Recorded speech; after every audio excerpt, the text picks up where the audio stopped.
शान्ताकारं भुजगशयनं पद्मनाभं सुरेशं विश्वधारं गगनसदृशं मेघवर्णं शुभांगं लक्ष्मीकान्तं कमलनयनं योगिर्भिध्यानेन गम्यं वन्दे विष्णुभवभयहरणं सर्वलोकैकनाथं वन्दे विष्णुभवभयहरणं सर्वलोकैकनाथं। हरे कृष्णा, राधे राधे।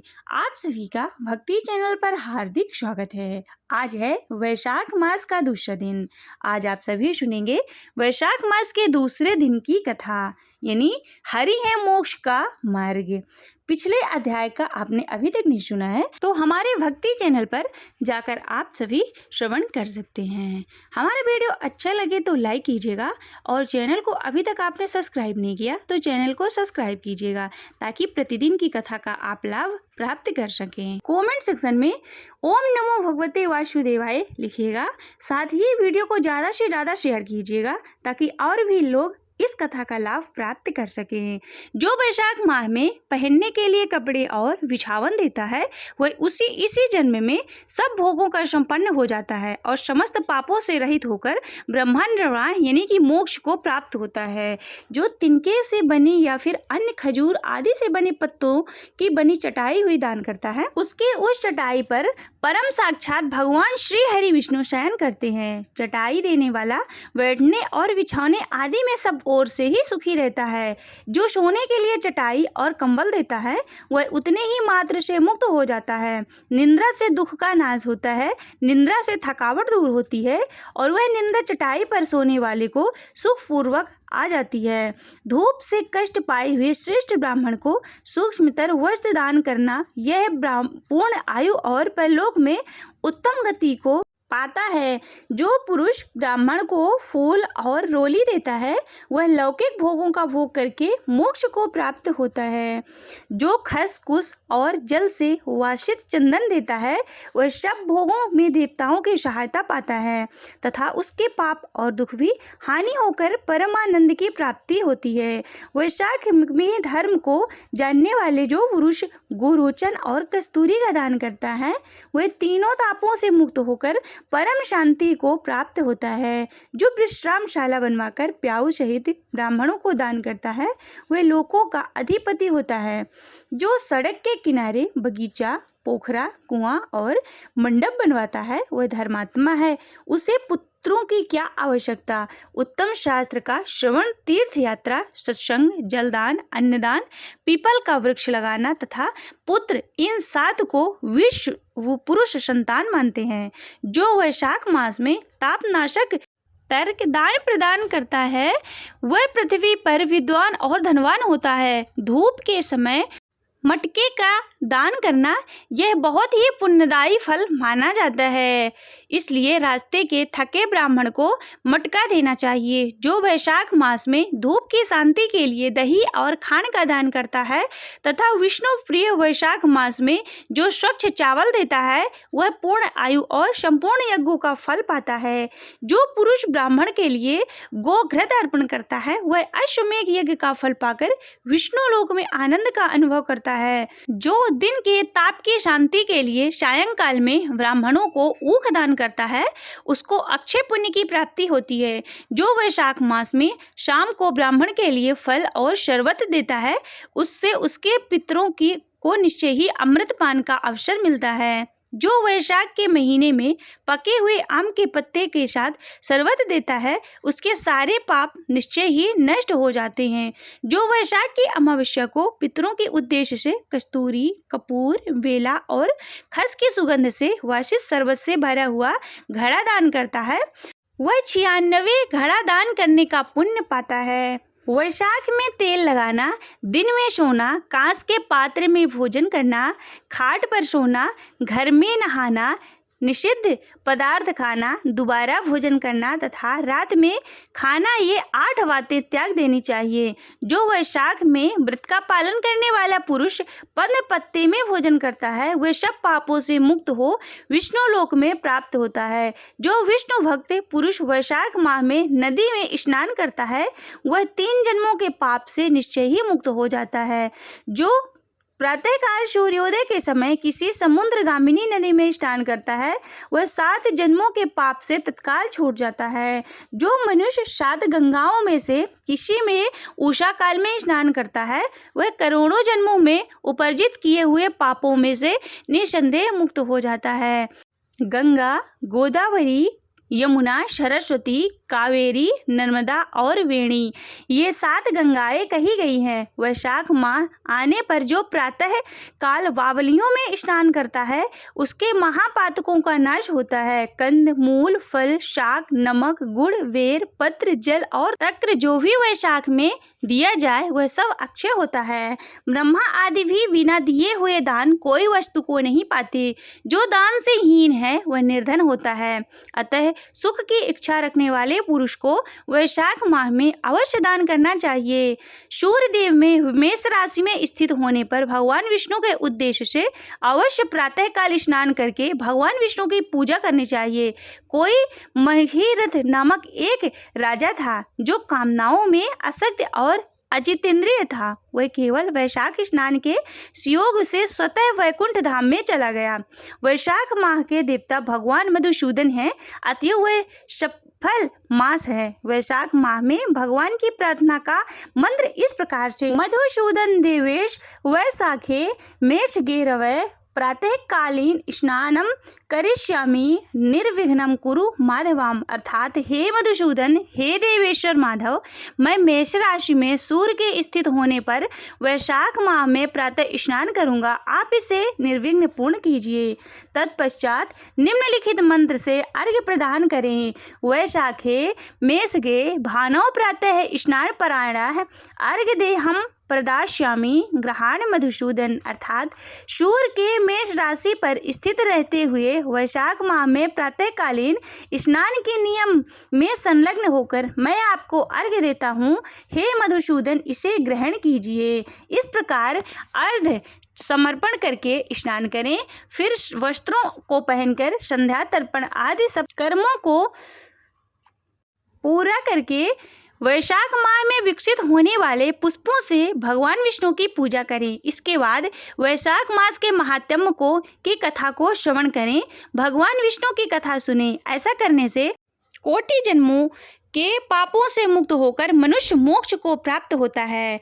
वह शरीर अपने अधीन है, जल भी अपने अधीन है, साथ ही अपनी जीवा भी अपने वश में है। अतः इस स्वाधीन शरीर से स्वाधीन जल में स्नान करके स्वाधीन जीवा से हरि इन 2 शब्दों और अक्षरों का उच्चारण करें। जो वैशाख माह में तुलसी दल से भगवान विष्णु की पूजा करता है वह विष्णु की संयुक्त मुक्ति को पाता है। अतः अनेक प्रकार से भक्ति मार्ग से तथा भांति भांति के व्रतों द्वारा भगवान विष्णु की सेवा तथा उसके सगुण या फिर निर्गुण स्वरूप का अनन्य चित्त से ध्यान करना चाहिए। श्रीमन्नारायण नारायण नारायण, श्रीमन्नारायण नारायण नारायण, भजवन नारायण नारायण नारायण, भजवन नारायण नारायण नारायण, बोलो नारायण नारायण नारायण, बोलो नारायण नारायण नारायण। ओम नमो नारायण, ओम नमः शिवाय। यहाँ पर वैशाख मास महात्म्य की कथा का दूसरा अध्याय समाप्त होता है। कल आगे के वीडियो में सुनेंगे आप वैशाख मास महात्म्य का तीसरा अध्याय। हरे कृष्णा। श्री विष्णु चालीसा। सुनिए विनय सेवक की चित लाए, कीरत कुछ वर्णन करूं दीजे ज्ञान बताए। नमो विष्णु भगवान खरारे, कष्ट नशावनी अखिल बिहारी। प्रबल जगत में शक्ति तुम्हारी, त्रिभुवन फैल रही उजियारी। सुंदर रूप मनोहर शो मनोरथ सरल स्वभाव मोहिनी मूरत तन पर पीतांबर अति शोहत वैजंती माला मन मोहत शंख चक्र गदा विराजे देखत दैत्य असुर दल भाजे सत्य धर्म मद लोभ न गाजे काम क्रोध मद लोभ न छाजे संत भक्त सहजन मन रंजन धनुजय असुर दुष्टन दल गंजन सुख उपजाए कष्ट सब भंजन दोष मिटाए करत जन सज्जन पाप काट भव सिंधु उतारण कष्ट नाश कर भक्ति उबारण करते अनेक रूप प्रभु धारण केवल आप भक्ति के कारण धरणी धेनु वन तुम ही पुकारा तब तुम रूप कराम का धारा भारी उतारे असुर दल मारा रावण आदि की को संहारा आप बारह रूप बनाया हरिणाक्ष को मार गिराया धर्मत्स्य धन सिंधु बनाया 14 रत्नन को निकलाया अग्निलखर असुर द्वंद मचाया रूप मोहिनी आप दिखाया देवन को अमृत पान कराया असुरन को छवि से वहलाया कूर में रूप धर सिंधु मचाया मंद्रांचल गिरी तुरत उठाया शंकर का तुम्हें फन दे छुड़ाया भस्मासुर को रूप दिखाया वेदन को जब असुर डुबाया कर प्रबंध उन्हें ढूंढवाया मोहित बन कर खल ही नचाया उसही कर से भस्म कराया असुर जलंधर यति बलदाई शंकर से उनकी ने लड़ाई हार पार शिव शकल बनाए कीन सती से छल खल जाए सुमिर कीन तुम्हें शिवरानी बतलाई शब विपत कहानी तब तुम बने मुनीश्वर ज्ञानी वृंदा की शब सुरति बुलानी देखत दीन धनुज शैतानी वृंदा आए तुम्हें लपटानी जो इस परश धर्म क्षति ज्ञानी हनाय सुर उन शिव शैतानी तुमने ध्रुव प्रहलाद उबारे हिरणाक्ष कुश को आदि खल मारे गणिका और अजामिन तारे बहुत भक्त भव सिंधु उतारे हर ही सकल संतापे हमारे कृपा करहूँ हर सिरजनहारे देखा हूँ मैं निज दर्श तुम्हारे दीन बंधु भक्तन हितकारी चैते आप का सेवक दर्शन करहूँ दया अपनी मधुसूदन जानू नहीं योग्य जप पूजन हो यज्ञ स्तुति अनुमोदन शील दया संतोष सुलक्षण विदित नहीं वृतिमो बोध विलक्षण करहूँ आप का किस विधि पूजन कुमति विलोक होते दुख भीषण करहूँ प्रणाम कौन विशो विधि सुमिरन कौन भांति मैं करहूँ समर्पण सुर मुनि करते सदा शिवकाये हर्षित रहते परम गति पाए दीन दुखीन शव सदा कहाये निज जन जान लेवे अपनाई पापे दोष संताप नशाओ भव बंधन से मुक्ति कराओ सुख संपत्ति से सुख उपजाओ निज चरणन का दास बनाओ निगम सदा ही विनय सुनावे पढ़े सुने जो जन सुख पावे। ओम जय जगदीश हरे स्वामी जय जगदीश हरे भक्ति जनों के संकट दास जनों के संकट क्षण में दूर करी। ओम जय जगदीश हरे जो ध्यावे फल पावे दुख विनशे मन का स्वामी दुख विनशे मन का सुख संपत्ति घर आवे सुख संपत्ति घर आवे कष्ट मिटे तन का। ओम जय जगदीश हरे।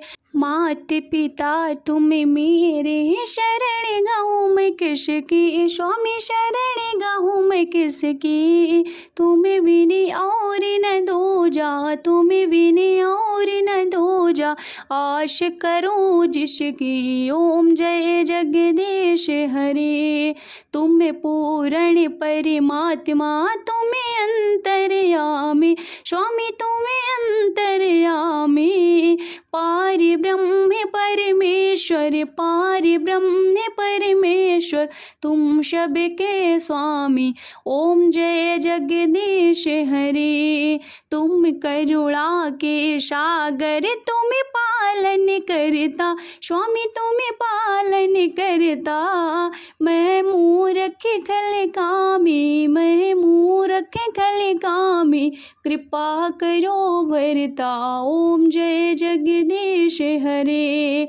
तुम हो एक अगोचर, सबके प्राणपति, प्रभु सबके प्राणपति। किस विधि मिलो दया मैं, किस विधि मिलो दया मैं, तुमको मैं कुमति। ओम जय जगदीश हरे। दीन बंधु दुख हरता, तुम ठाकुर मेरे, स्वामी तुम रक्षक मेरे। अपने हाथ उठाओ, अपने शरण लगाओ, द्वार पड़ा तेरे। ओम जय जगदीश हरे। विषय विकार मिटाओ, पाप हरो देवा, स्वामी पाप हरो देवा। श्रद्धा भक्ति बढ़ाओ, श्रद्धा भक्ति बढ़ाओ, संतन की सेवा।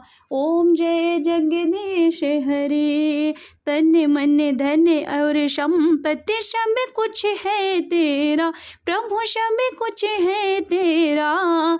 तेरा तुझको अर्पण, तेरा तुझको अर्पण, क्या लागे मेरा। ओम जय जगदीश हरे। जगदीश्वर जी की आरती जो कोई नर गावे, प्रभु जो कोई नर गावे। कहते शिवानंद स्वामी, भजते हरि हर स्वामी, मनवांछित फल पावे। ओम जय जगदीश हरे। ओम जय जगदीश हरे। स्वामी जय जगदीश हरे। भक्ति जनों के संकट, दास जनों के संकट, क्षण में दूर करे। ओम जय जगदीश हरे। ओम जय जगदीश हरे। बोलिए भगवान विष्णु की जय। श्रीमन्नारायण नारायण नारायण, श्रीमन्नारायण नारायण नारायण, श्रीमन्नारायण नारायण नारायण, श्रीमन्नारायण नारायण नारायण। बोलो नारायण नारायण नारायण, बोलो नारायण नारायण नारायण। लक्ष्मी नारायण नारायण नारायण, लक्ष्मी नारायण नारायण नारायण, श्री हरि नारायण नारायण नारायण, श्री हरि नारायण नारायण नारायण, श्री हरि नारायण नारायण नारायण। प्रेम से बोलिए लक्ष्मी नारायण भगवान की जय।